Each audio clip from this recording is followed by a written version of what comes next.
Hi, this is Jacob from the Cinema Goat, and today I'll be discussing the film called Rounders. This is the film from 1998. It's directed by John Dahl, and it stars Matt Damon and Edward Norton with some interesting supporting actors as well. It's been almost 3 decades since this movie was released, and I still encounter people who remember that film and who love it. So I've decided to rewatch it the other day, and I must say it holds up pretty well. This is not a big movie. It had about $12 million budget in the late 90s. And even though it stars Matt Damon, Edward Norton, John Malkovich, John Turturro, all of them big names, at the time of the release of Rounders, they were not necessarily that well established yet. This is true especially for the two leads, Matt Damon and Edward Norton. They both starred in some big films already, like Matt Damon did Good Will Hunting and Edward Norton did Primal Fear. But they weren't quite the major A-listers that they've become a few years down the line. So what is Rounders about? On the surface, this is a film about poker. That's pretty much what they do most of the film. They play poker. But looking a little bit deeper, this is a film about things like loyalty, addiction, and a conflict between luck and skill. The movie starts with the character called Mike, played by Matt Damon, losing a lot of money in a poker game. And subsequently, he quits poker. He takes a regular job driving a truck while he's studying law with his girlfriend. Sometimes later, his lifelong best friend, played by Edward Norton, who is called Worm, is released from prison. Worm is not a great guy. He's not villain per se, but you definitely do hate him as you watch the film. And this is what the movie is about in a lot of ways. It's about loyalty to somebody that is not good for you, but you can't see it. Everyone else around you can see it, how destructive and how toxic the presence of this person in your life and their life is. And so do the characters in this movie. Everyone can clearly see what kind of person Worm is. There's a little backstory that kind of makes sense why Mike would be so loyal to his friend, despite everything that his friend is doing.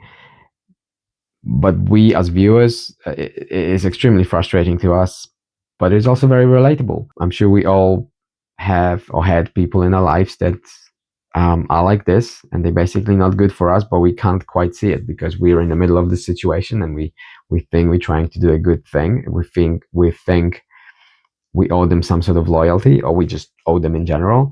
And despite everyone else seeing through that person and everyone else maybe warning us against that person, we just can't see it until maybe it's too late. And that's kind of what the movie is going towards. So he is extremely frustrating person to watch, as he brings basically destruction to everything he touches. And it's kind of just like a low-life scumbag. There's not a single quality in him that I found I could respect.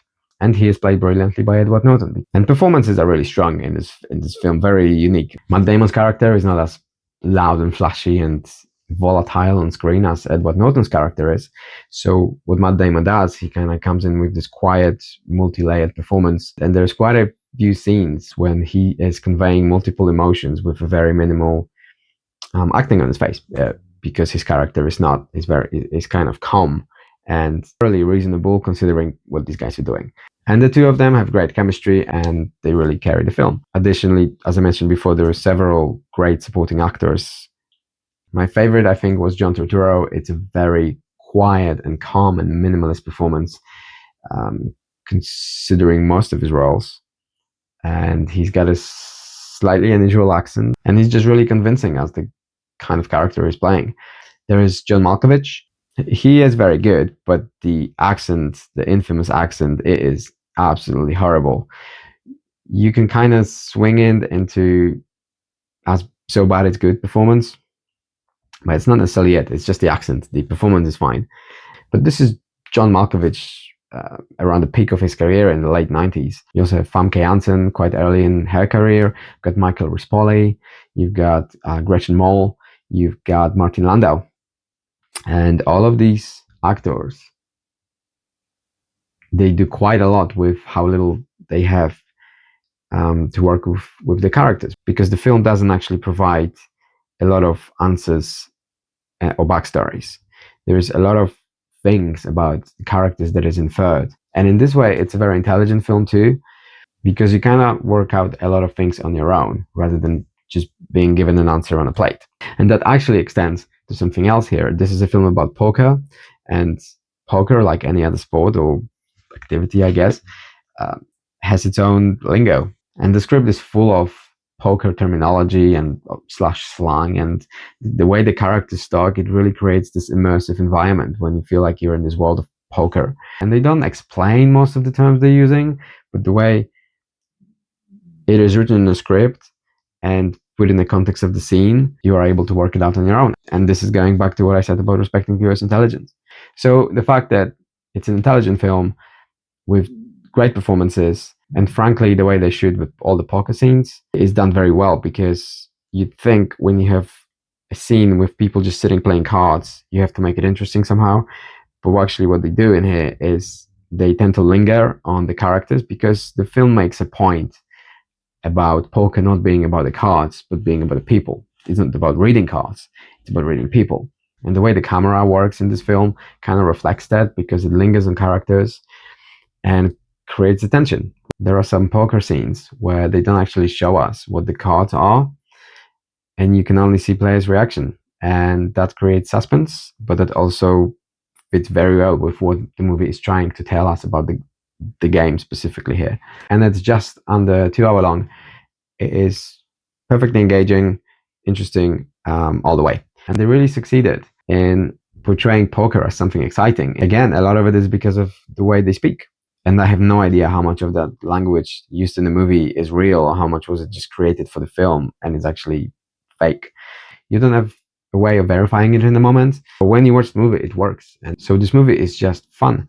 But more than that, there's something more meaningful in there as well. As I mentioned in the beginning, the film definitely explores what is loyalty, what is addiction, because nobody says what addiction in the film, but it is very clear that this thing is an addiction. There's quite a few lines in the film, definitely something that an addict would say. And on top of that, as I already mentioned as well, the movie, especially the main character, kind of makes the point every now and then about the fact that him being so good at poker is no longer a game of luck, it's a game of skill.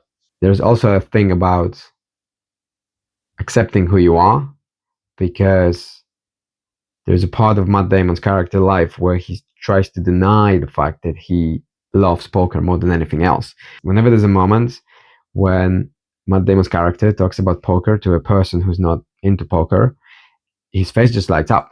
He's clearly passionate about it. It's clearly his thing. So him trying to study law and living a normal life with his girlfriend is clearly not who he is. And the way the characters in his life respond to that in a few different ways is very realistic and very relatable.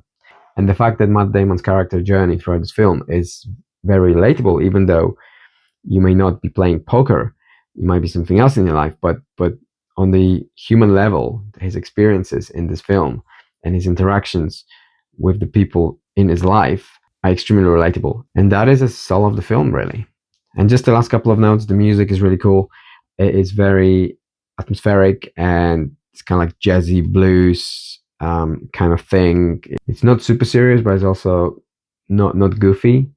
And it really fits into the way they portray this world of poker. In this case, in New York, it's got a very kind of noir feeling to it.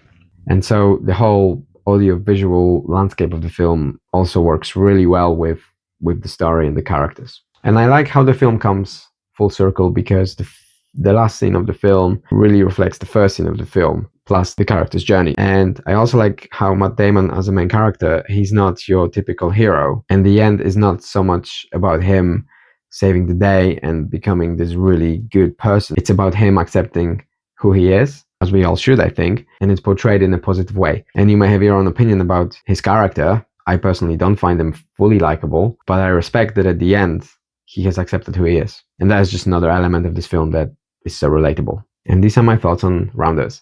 Let me know in the comments below if you also still enjoy this film after 28 years since its release. And if you like this video, please click like button below and subscribe to my channel for more content like this to follow. And for now, thank you for watching, and see you next time.